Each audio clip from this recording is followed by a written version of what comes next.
Buenas tardes, estimados alumnos del Colegio de Ingenieros UNI y segundo de secundaria C Chacay. En esta oportunidad, continuando con nuestra asignatura y nuestra área de ciencias sociales, a continuación vamos a desarrollar la subárea, el curso de geografía. En esta oportunidad vamos a desarrollar la página número 15 de su libro, que corresponde al tema mar peruano. Así que todos también con su libro para poder desarrollar. ¿Sí? Tema mar peruano número 4, página 15. Empecemos, chicos. ¿Qué es el mar peruano? Recordemos primero que un mar es una porción de agua en medio del océano. Es decir, el océano equivale a todo y el mar es una parte. Entonces el mar peruano es una región, una porción de todo el océano. Entonces, si hablamos del mar peruano, hablamos de aquella porción del océano Pacífico que tiene un tamaño de ¿cuánto? De 200 millas, es decir, un ancho de 200 millas. ¿Cuándo nace esta idea del mar peruano? Cuando después de la Segunda Guerra Mundial, aproximadamente durante el término en el año 1945 por el presidente de los Estados Unidos, Harry Truman, propone que un país o estado pueda tener una soberanía sobre un territorio adicional, siempre y cuando tenga solvencia, es decir, tenga el criterio de poder guiar y guardar y generar, digamos, potestad sobre ese territorio llamado mar, ¿de acuerdo? Entonces esto nace ahí. Empecemos con los detalles del mar peruano o características del mar peruano. ¿Sí? El límite va por el norte a sur, evidentemente. En la zona norte es obviamente el primer departamento de la costa, que es Tumbes, y hacia el sur es el departamento de Tacna. Entonces, en el norte dice que es el paralelo de Boca de Capones, donde empieza nuestro mar peruano. ¿Dónde está Boca de Capones?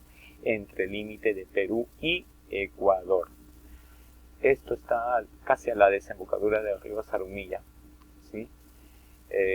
Y por el oeste, o mejor dicho hacia el sur, es el hito número 1 de la Concordia. El hito número 1 de la Concordia en el departamento de Tacna, frontera con Chile, pues. El límite este justamente es todo nuestro litoral peruano. ¿Cuánto equivale el litoral peruano desde Tumbes a Tacna? 3.080 kilómetros. Y por el oeste es la línea paralela de este mar peruano, las 200 millas del litoral. ¿Sí? ¿Cuánto es la dimensión? ¿Cuánto es el área total del mar peruano?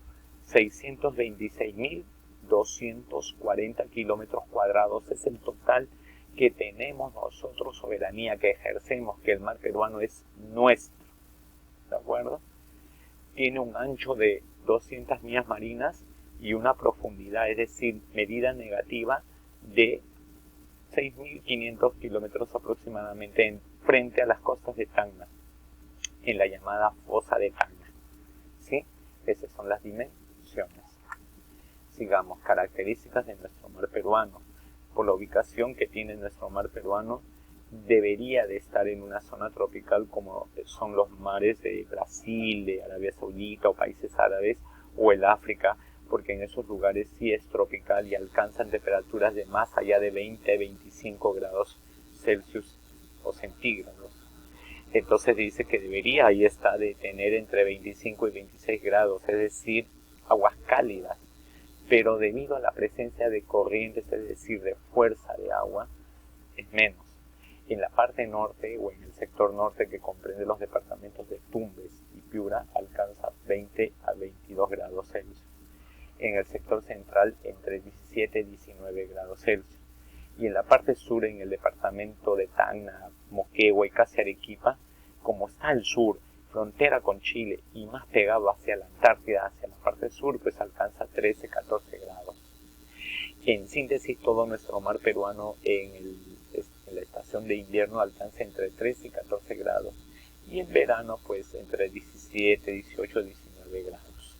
Ese es el promedio de la temperatura. ¿De acuerdo? Tenemos que el color, ¿a qué se debe el color? A la presencia de estas microalgas que sirven como alimento de nuestros peces, el fitoplancton. Esto hace que tenga una forma de color verdoso, inclusive para muchos dicen que es azul verdoso. el azul debido al reflejo del cielo por el mar y el verdoso por nuestro fitoplancton en el mar peruano.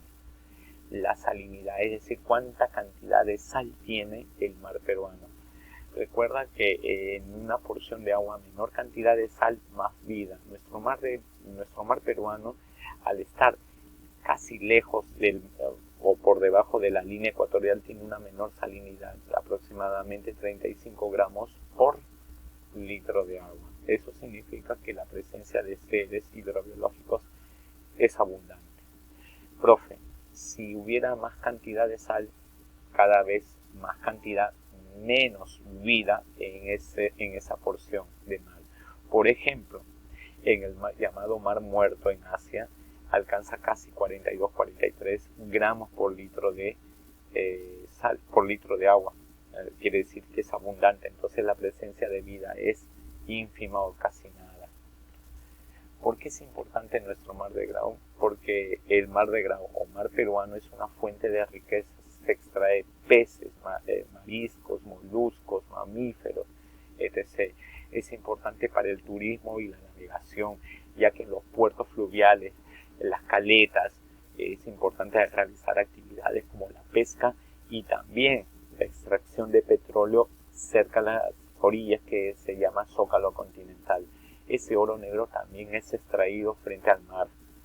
Actúa como regulador de nuestro clima, eso se llama termorregulador, así que no tengamos ni un clima muy cálido ni muy frío. Es moledador del litoral peruano, significa que va desgastando el territorio en nuestras costas peruanas y eso es lo que hace una franja casi recta.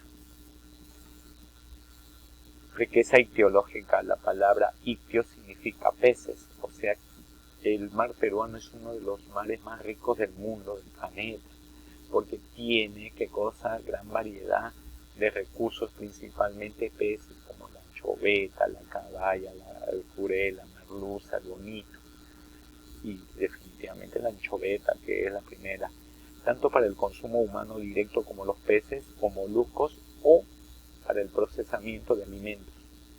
Por ejemplo, conserva de pescado, aceite de pescado, harina de pescado, entre otros. Entonces eso es lo que corresponde a la riqueza del mar peruano, ¿de acuerdo? Muy bien. Factores que determinan esta riqueza. ¿Por qué el mar peruano? Ya sabemos que tiene todos esos recursos como peces y fitoplancton y que es abundante. ¿Pero por qué es abundante? Es decir, ¿por qué factores determinan esta riqueza del mar peruano? Que nuestro zócalo continental, es decir, la parte que está inundada, la parte que está por debajo del nivel del mar, es la más ancha de todas. Entonces eso corresponde a la presencia del zócalo continental, ¿de acuerdo? Luego la presencia de dos corrientes, principalmente la corriente es una fuerza de agua, se llama corriente peruana, que va desde Chile y bordea todo al Perú. También el fenómeno del afloramiento, que significa la salida de algas y otros recursos del fondo marino. El relieve submarino, que es preciso para que pueda haber vida en ese lugar, y también la presencia de fitoplancton y zooplancton. Tenemos las dos principales corrientes peruanas. Una de ellas, la que va de sur a norte, bordeando Chile y luego Perú, que se llama corriente peruana o corriente de Humboldt. Si tú ves el mapa, empieza desde Chile y comienza a bordear todas las costas peruanas. Esa es la corriente peruana, o también llamada corriente de Humboldt. ¿Por qué de Humboldt? Porque es en honor al sabio naturalista alemán Alexander von Humboldt, que lo descubrió y vino al Perú a estudiarlo. ¿Sí? Tiene una velocidad de 28 kilómetros por día. La velocidad que recorre la corriente peruana es 28 kilómetros por día. ¿Sí? Y sabemos que nace o empieza en Valparaíso, Chile. ¿De acuerdo? Origen, la circulación de la corriente de Humboldt, bueno, continúa estas características, ¿no? Ya se sabe que nace en Chile y llega hasta Piura, Perú. La temperatura de nuestra corriente peruana. La temperatura de la corriente peruana al nacer en Chile es fría. Es un promedio de 13-14 grados Celsius en invierno y de 16, 17, 18 en invierno. ¿Sí? En verano. 13, 14 en invierno, 16, 17 en verano. Dice que en Punta Pariñas, Piura, dice la corriente se desvía hacia la isla Galápagos. ¿Por qué se desvía? Si tú ves aquí el mapita, ¿sí? Esto es el límite de Perú, esto es Lambayeque, esto es Piura y esto es Tumbes, y acá ya empieza Ecuador. Entonces la corriente nace desde acá, ¿no? Desde Chile, recorre Perú y viene por acá. ¿Y por qué viene por acá y se desvía? Porque viene otra corriente, es decir, se juntan dos corrientes. La corriente de Humboldt, o llamada corriente peruana, y la corriente ecuatorial, o llamada corriente del Niño. Ambas corrientes se juntan, o sea, la corriente del Niño viene de norte a sur, y la corriente peruana viene de sur a norte, se juntan y los dos se van ¿hacia dónde? Hacia el oeste. ¿De acuerdo? Factores que favorecen la existencia de esta corriente peruana.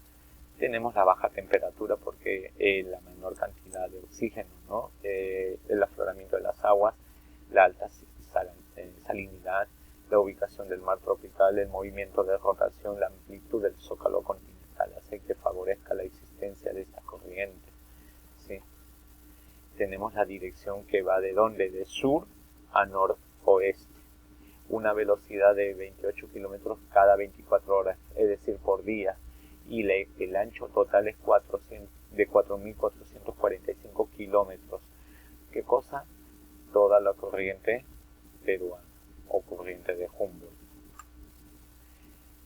Pero hay una corriente, así como la corriente peruana va de sur a norte, la otra corriente es la que choca, la que viene de norte a sur. ¿Cuál es? La llamada corriente del Niño. Viene desde Golfo de Guayaquil y recorre Ecuador hasta cruzar el Perú y se encuentra con la corriente peruana en Piura, ¿sí? En Piura. Y los dos sabemos que luego se van hacia dónde, hacia las Islas Galápagos en Ecuador. Puede que pueda existir algún tipo de recorrido, pero esto tiene que ver mucho con las dos corrientes. Las dos, de todas maneras, se van hacia el oeste. Cuando esta corriente del Niño es tan cálida, causa de estragos. Un fenómeno es la alteración de la naturaleza. Y tenemos un acontecimiento que se llama el fenómeno del Niño, que es un efecto, puede ser benigno, pero también puede ser maligno en el sentido de causar daños materiales, incluso hasta vida. En el caso de el territorio peruano, el fenómeno del Niño, en estos lugares donde donde hay calor, donde no hay agua, Piura, Tumbes, existe lo contrario, comienza a haber tanta lluvia que hay inundaciones. El río se desborda y ahí es donde se producen estas inundaciones y desastres como Huaycos, es producto del fenómeno del Niño. En Lima ocurrió, por ejemplo, y en las costas sabemos aproximadamente ya hace 3 años, ¿sí? En el verano del 2017, y eso afectó muchísimo en el Perú. Consecuencias del fenómeno del Niño a nivel global es el cambio de la circulación atmosférica. La atmósfera comienza a cambiar debido a este fenómeno del Niño. No solamente Perú y Ecuador, sino la mayoría de países que se encuentran en Sudamérica debido a la presencia de este fenómeno. Produce este calentamiento global también del planeta y altas temperaturas. Existen peces que no sobreviven al cambio de temperatura. Por ejemplo, nuestros peces como la anchoveta que vive en nuestro mar peruano migran al sur porque ellos son de agua fría. Entonces la corriente del Niño es agua cálida, agua caliente. Entonces lo que tienen que hacer ellos es migrar, se van más al sur, se ahuyentan y vienen para nosotros otras especies que probablemente no podamos ser comestibles, como el pez martillo, el pez espada. Surgen enfermedades como el cólera, ¿no? Debido a las infecciones, a las aguas turbias estancadas, ¿no? Del fenómeno del Niño. La dirección es la que recorre así, viene de Ecuador y comienza a dispersarse. Características casi contrarias a la característica de quién, de la corriente peruana. Es todo lo contrario. Lo voy a poner en las diapositivas para que tú tengas una diferencia entre la corriente peruana y la corriente del Niño. Y esto sería el zócalo continental, lo que recién empieza. ¿De acuerdo? La corriente oceánica del Perú es una corriente que va paralela y esta es la contracorriente del Perú. Bueno, chicos, eso ha sido todo por el día de hoy con respecto a nuestro mar peruano, y vamos a desarrollar ello y mucho más. Ha sido todo por hoy. Cuídense, chicos.